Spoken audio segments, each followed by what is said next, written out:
Okay, I'm going to share my screen now.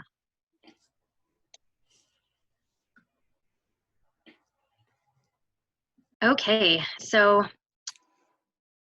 I am going to talk about the psychological implications of animal rescue work. So my name is Stephanie Belland. I recently completed my honors psychology thesis, an undergrad at MacEwan University in Edmonton, Alberta, Canada, under the supervision of Dr. Eric Legge. So I'm presenting for both of us today. The project was funded by MacEwan's undergraduate student research initiative grant, and we're incredibly grateful for that. We're also incredibly grateful to be presenting at this conference with so many wonderful speakers, so thank you for putting together such a great event. So my thesis centered around animal rescue workers and their experiences. There are hundreds of rescue organizations across Canada, tens of thousands of individuals who run them, and for this study, we focused on the aspects of rescue that were directly related to animal care. So the removal of an animal from unfavorable circumstances, medical treatment and physical rehab, and emotional rehab.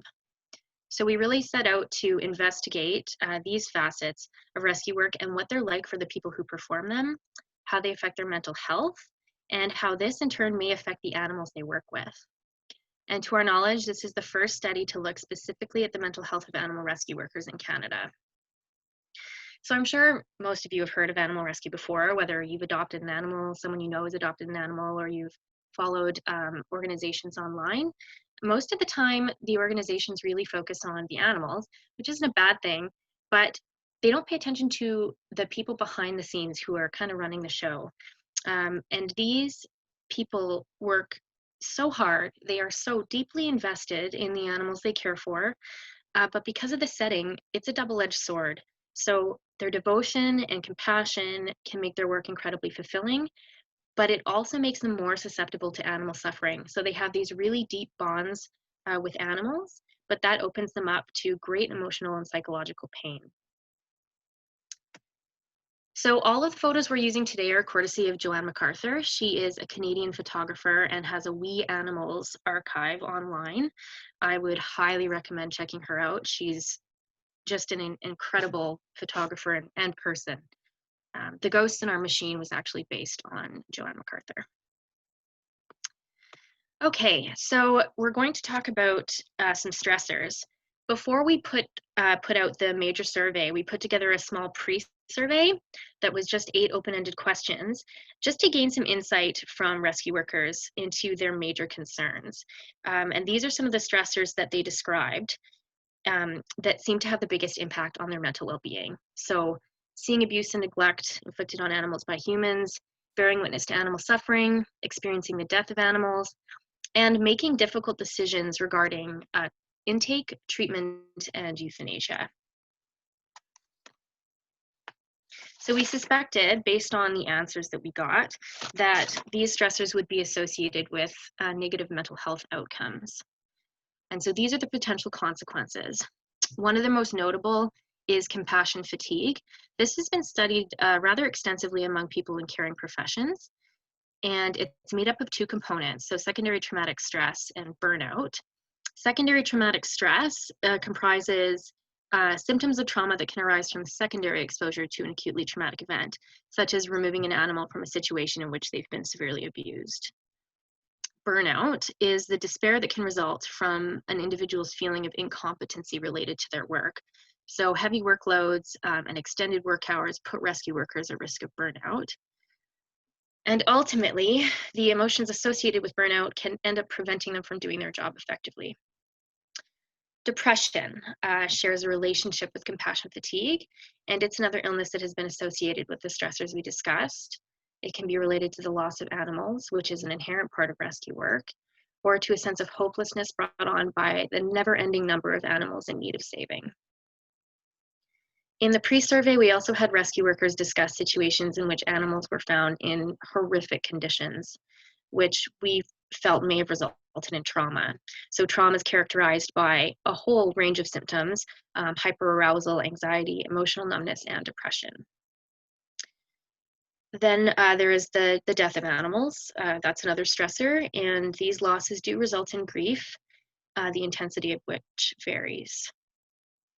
There is also the fact that rescue workers are responsible for making life-altering decisions for animals in care, even when it comes to taking animals in. So they have to make decisions, essentially, if they don't have enough placement, they have to turn animals away. So this really results in feelings of guilt. Consistent exposure to animal suffering as a result of human mistreatment often results in rescue workers losing faith in humankind, or even developing a marked disdain for humans known as misanthropy. So why do they keep doing this work if it's so unpleasant in terms of some of the emotional experiences? One of the reasons is compassion satisfaction. So this occurs when an individual gains satisfaction from helping another and feels effective and capable in their role of helping others. So seeing animals recover from adverse events, get healthy again, and develop positive bonds with new people, these are all incredibly rewarding and powerful experiences for rescue workers. It's actually even been suggested that compassion satisfaction can protect rescue workers from many of the negative aspects associated with the work. So our study examined animal rescue workers from across Canada. We used an anonymous online survey, and we used funding from the USRI grant to provide participants with the option of collecting a $10 survey incentive. A lot of them didn't take it, even though they completed the survey. So that kind of speaks to the fact that rescue workers do want to be heard. We had quite a few different research questions, many, but we'll focus on 3 today. So the first is how different tasks performed by rescue workers can affect their mental health measures, their scores on mental health measures.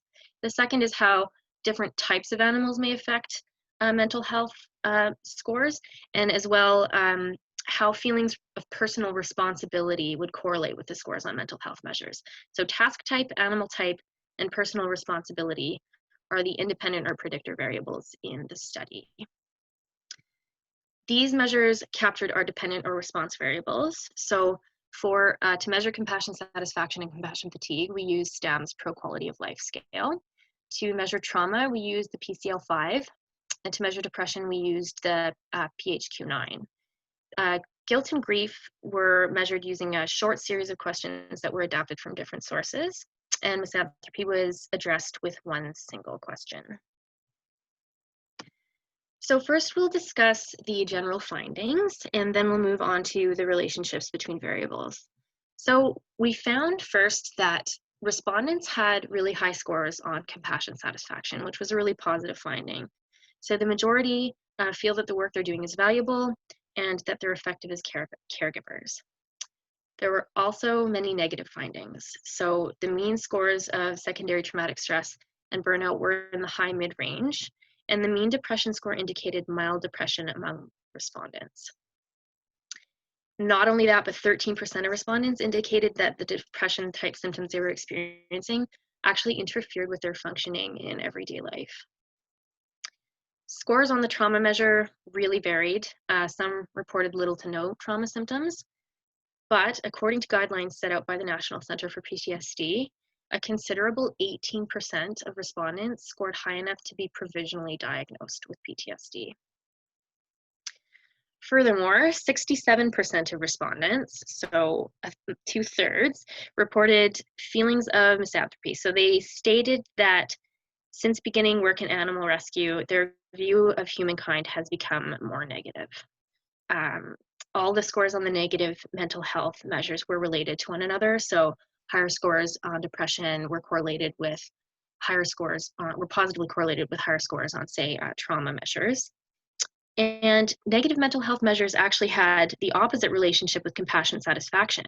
So high compassion satisfaction scores actually were positively correlated with lower negative mental health scores, which has been found in previous research in that compassion satisfaction can be protective against negative mental health outcomes. So in terms of research questions, we did find answers to our first research question. So the tasks of basic and moderate medical care were significantly correlated with trauma, grief, and guilt. We also found that capturing wild and stray animals was associated with trauma and secondary traumatic stress. But by far the task related to the largest number of negative mental health measures was that of picking up unwanted animals from various locations. So animal pickup was correlated with every single negative mental health measure in the survey. So for example, going out to a rural property where you received a call that animals were being abused or neglected, and going and taking those animals out of there, that would constitute the animal pickup task. Okay, in terms of type of animal, we did find strong correlations between that and scores on mental health measures. So people who rescued dogs reported more burnout and higher total compassion fatigue scores. So did people who rescued pocket pets, and they also experienced trauma. Farm animal rescue was related to higher scores on trauma and grief, and especially secondary traumatic stress. It was also positively correlated with total compassion fatigue and depression scores. But then there were those rescue workers who worked with wildlife, and they actually had more positive psychological outcomes than others. So wildlife rescue was associated with compassion satisfaction, and wildlife rescuers reported experiencing less burnout. Okay, in terms of decision-making responsibilities, so we asked respondents if they were responsible for making decisions related to medical treatments, euthanasia, or animal intake.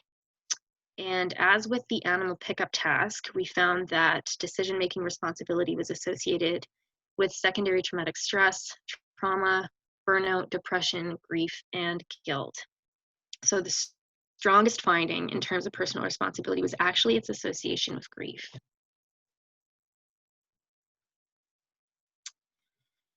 So the findings that we just discussed really demonstrate there are positive and negative psychological variables associated with facets of animal rescue work.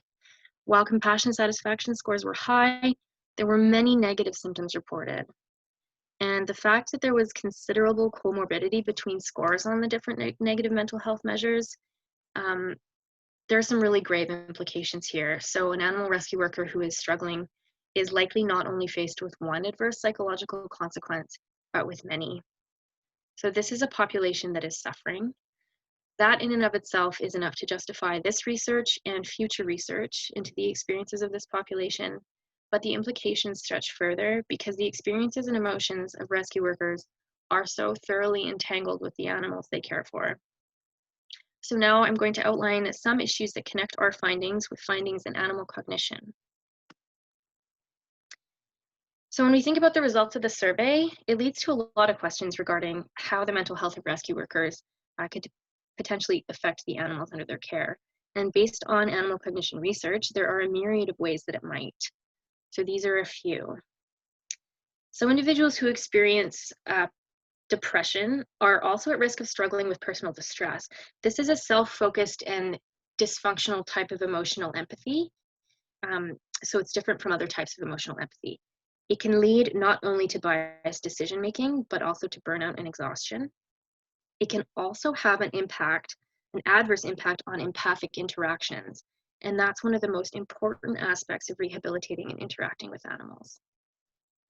Depression can affect decision-making as well, in that it can actually limit an individual's capacity to make decisions altogether. And animal rescue workers need to make important, often life and death decisions for animals on a regular basis. So any impairment in their ability to make well-informed, unbiased choices could have consequences for the animals in care.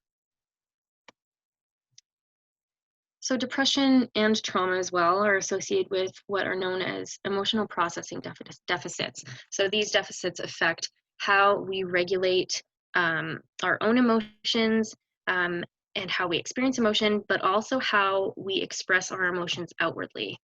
And more research is coming to light about just how well animals can identify human facial expressions. So dogs, for example, are highly domesticated, and we found that they have found that cues from the eyes and mouths of human faces are vital in human-dog communication. They've also found that negative facial expressions can be perceived by dogs as being threatening and untrustworthy. Horses are also highly sensitive to these cues. Negative human facial expressions have been shown to elicit from them increased heart rate and other stress responses. Goats actually are able to not only discriminate between positive and negative facial expressions, but they are also more apt to approach an individual who is displaying positive emotions.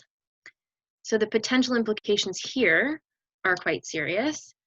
So the presence of emotion-related symptoms that rescue workers may experience due to their mental health issues may actually impact their ability to communicate and interact with the animals in care. So one of the worst outcomes of all is that if negative mental health consequences persist for too long, rescue workers can become completely overwhelmed and burn out of the field altogether.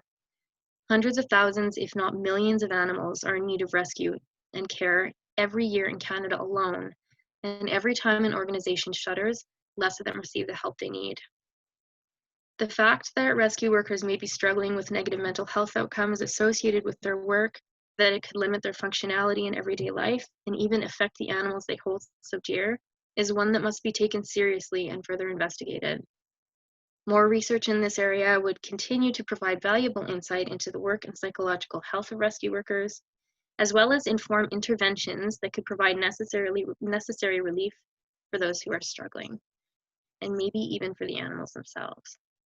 Animal rescue workers do so much to protect animals and ensure their well-being.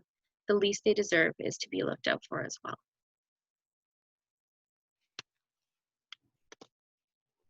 Thank you, Stephanie. That was wonderful. Thank you. Yeah, I really enjoyed that. We have a couple of questions for you. The first one I see is from Christina, and she says, you analyze misanthropy as a trauma or a psychological dysfunction or as a political stance. That's what she's wondering. Well, this is something that we really only analyzed through one question that we wrote, and it definitely needs to be further investigated. I based this on my own experiences with animal rescue workers and how they had expressed that they just see really terrible things that stay with them, and a lot of them lose faith in humankind.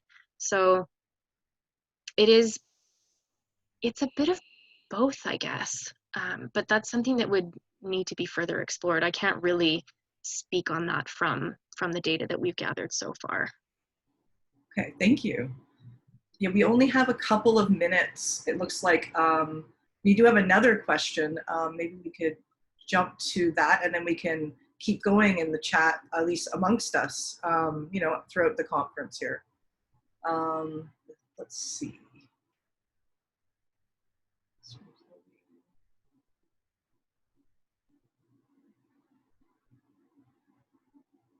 Okay. Josephine said she's very interested in learning about grief, and she's interested in the ways different animals and species are situated in artificial hierarchies, insider, outsider, and wondering if this is how sociology connects to this part. Yes, and grief is something that we are going to be exploring further as well, because those were other questions that we had kind of drawn from a variety of sources. So I think that there definitely is an artificial hierarchy, but in terms of animal rescue, it's kind of difficult because you'd think that people who, no matter what types of animals these rescue workers work with or rescue, they are so deeply invested. So it kind of almost destroys any artificial hierarchy, if you will. For example, people who work with farm animals, to them, farm animals are not food animals. They're not products. They're not less important than domestic dogs or cats. And so that it becomes really blurred in terms of the hierarchies of animals. What is interesting and related is how the public views these rescues in terms of their importance or their relevance. So definitely, I'm a sociology minor. I started out in sociology, so that would be definitely a good question to ask. But yeah, it's it really, their experiences are all that of being immersed in caring for whatever animal they focus on. That's a great answer. We have maybe one more question. Is that unless someone else wants to? No, looks like it. Okay. Go back to it. Oh, there's several. You have a lot of questions. This is good. It is good, yeah.